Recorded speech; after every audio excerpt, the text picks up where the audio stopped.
Hello everyone, आप देख रहे हैं माइना मेडिको को और आज का हमारा टॉपिक है Friedreich ataxia. Friedreich ataxia introduction. Friedreich ataxia ये प्रोग्रेसिव डिसीज है जो सेंट्रल नर्वस सिस्टम को डैमेज कर देता है। फ्रीट्रेच अटैक्सिया ये रियर डिसीज है, जेनेटिक डिसीज है, रिसेसिव डिसीज है। ये डिस्कवर किया था निकोलस फ्रेडरिच ने 1860s में। इन्होंने इस डिसीज को जब डिस्कवर किया, उन्होंने अपने ही नाम पर इस डिसीज का नाम रखा फ्रीट्रेच अटैक्सिया। फ्रीट्रेच अटैक्सिया ये ऑटोसोमल रिसेसिव डिसऑर्डर है जो अफेक्ट करता है एफएक्सएन जीन को, क्रोमोसोम 9 को। फ्रीट्रेच ataxia not necessarily a disease that kills you, but eventually a wheelchair and regular assistance will be required. Friedreich ataxia not necessarily a disease that kills you, but eventually a wheelchair and regular assistance will be required. अब regular assistance की क्यों requirement है? Regular असिस्टमेंट की इसलिए required है क्योंकि muscles weak हो जाती है डिजीज में। Sign and symptoms: 91% people develop heart problems in this type of disease, like enlargement of the heart, atrial fibrillation, tachycardia means fast heart rate, heart murmurs और hypertrophic cardiomyopathy। Cerebellar में क्या problem रहेगी? Nystagmus रहेगा। Nystagmus means होता है rapid involuntary movement of the eye. Fast saccadic eye movement रहेगा। Dysmetria रहेगा। Loss of coordination और स्टॉम्पिंग गेट प्रॉब्लम रहेगा। Muscle weakness in the arms and legs, high plantar arches रहेगा। इसको पेस काप्स भी बोलते हैं और डिफॉर्मिटी ऑफ द फुट भी कह सकते हैं।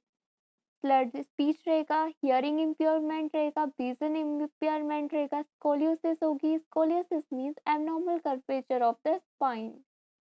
Pathology of this disease: spinal cord becomes thinner and nerve cells loss some of their myelin sheath. इसमें जो स्पाइनल कॉर्ड रहेगी वो थिन होने लगेगी, पतली होने लगेगी, और जो नर्व सेल होगी उसमें जो माइलिन सीट की जो कवरिंग रहती है वो लॉस करने लगेगी, वो हटने लगेगी। इसकी डायग्नोसिस है क्लिनिकल फीचर्स: एबनॉर्मल वॉकिंग रहेगी, पेस काप्स रहेगा, मतलब आर्चेस फोल्ड आर्चेस नहीं होगा, स्कोलियोसिस रहेगी, non neurological findings. Physical examination करेंगे, सेरिबेलर निस्टैग्मस देखेंगे, फास्ट सैकेटिक मूवमेंट देखेंगे आइज का।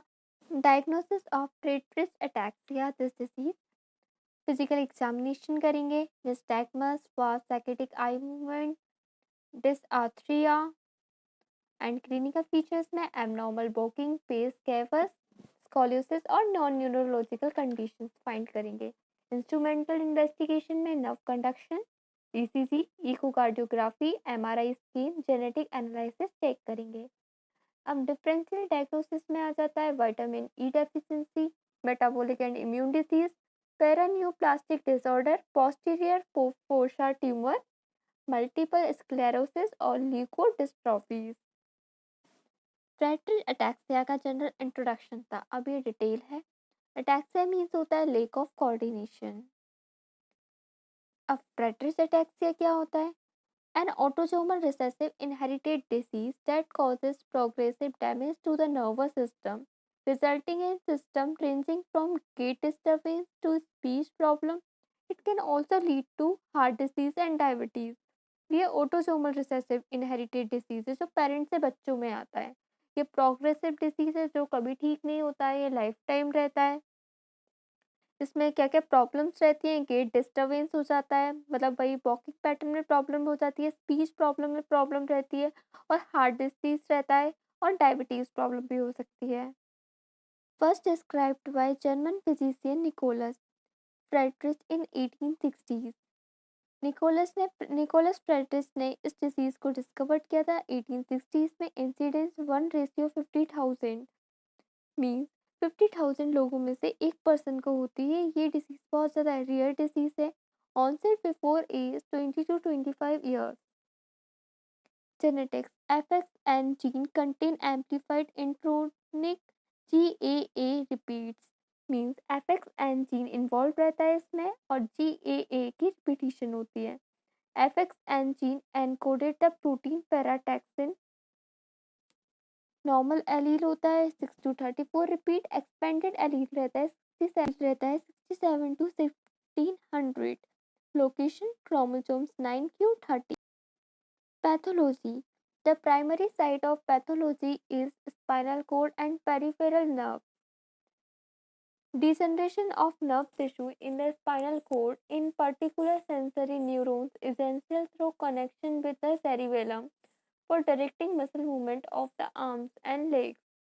जो डिजनरेशन स्पाइनल कोड का जो नर्व टिश्यू होता है उसमें डिजनरेशन आ जाता है और इससे जो कनेक्शन होता है सेरिबेलम का वो मसल्स में प्रॉब्लम आने लगती है जिसके कारण मूवमेंट प्रॉब्लम आती है आर्म्स के और लेग्स के. Spinal cord become thinner and nerve cells loss some their myelin sheath. इस डिसीज में जो स्पाइनल कोड होती है वो थिनर होने लगती है, पतली होने लगती है और जो नर्व सेल होती है उस पर जो माइलिन शीथ की कवरिंग होती है वो लॉस होने लगती है. अब माइलिन शीथ का काम क्या होता है, किससे बनी होती है? माइलिन शीथ प्रोटीन और फैटी सब्सटेंस की बनी होती है. इसका फंक्शन होता है ये इलेक्ट्रिकल इम्पल्स को ट्रांसमिट करती है quickly. Sign and symptoms of Friedreich ataxia disease. Early onset of symptoms of the age of 5 to 15 years. ये disease early symptoms इसमें आते हैं 15 to 15 years तक और late onset start होता है maybe 20s to 30s year. Symptoms include any combination of the following. First day, muscle weakness in the arms and legs. अब muscles अगर आर्म्स और लेग्स की अगर मसल्स में वीकनेस होने लगेगी तो स्टम्बलिंग गेट होगा, मीन्स जो वॉकिंग पैटर्न है उसमें प्रॉब्लम आएगी और फ्रिक्वेंट फॉलिंग और गिर जाएंगे. लॉस ऑफ कोऑर्डिनेशन मतलब बैलेंस नहीं बना पाएंगे. Vision impairment, hearing impairment, slurred speech, curvature of the spine, spine का जो कर्वेचर है वो भी घट जाएगा, स्कोलियोसिस डिसीज हो जाएगा. हाई प्लांटर आर्चेस को डिफॉर्मिटी ऑफ द फुट भी कहते हैं. डायबिटीज प्रॉब्लम रह सकती है. 20% of people with Friedreich ataxia develop carbohydrate intolerance and 10% develop diabetes mellitus. Next है हार्ट डिसऑर्डर. हार्ट डिसऑर्डर में डिसीज हो सकता है एट्रियल फिब्रिलेशन, रिजल्टेंट ट्रैकीकार्डिया, मरीज हार्ट रेट फास्ट हो जाएगी, हाइपरट्रोपिक और कार्डियोमायोपैथी डिसीज, इस टाइप के डिसीज डेवलप हो सकते हैं. Management. Friedreich ataxia is a disease with multi-system involvement. इस डिसीज में मल्टी सिस्टम इन्वॉल्व रहते हैं. So a multidisciplinary approach is needed. This should be include a neurologist, geneticist, genetic counselor, physiotherapist, speech and language therapist, other specialists, cardiology, orthopedics, diabetes specialist. Management 2 part में divide किया गया है. Specific drug treatment, इसमें सारी drugs आती हैं और supported treatment इसमें पेशेंट के अकॉर्डिंग जो सिम्टम्स होते हैं उसके अकॉर्डिंग ट्रीटमेंट दिया जाता है. Like physiotherapy and mobility aids, wheel chair, speech और language therapy, treatment of cardiac failure and और arrhythmia, orthopaedic surgery like scoliosis और pes cavus, diabetes if present require insulin और एंटी डिप्रेशन और depression drugs, इन सब की need होती है. Thank you.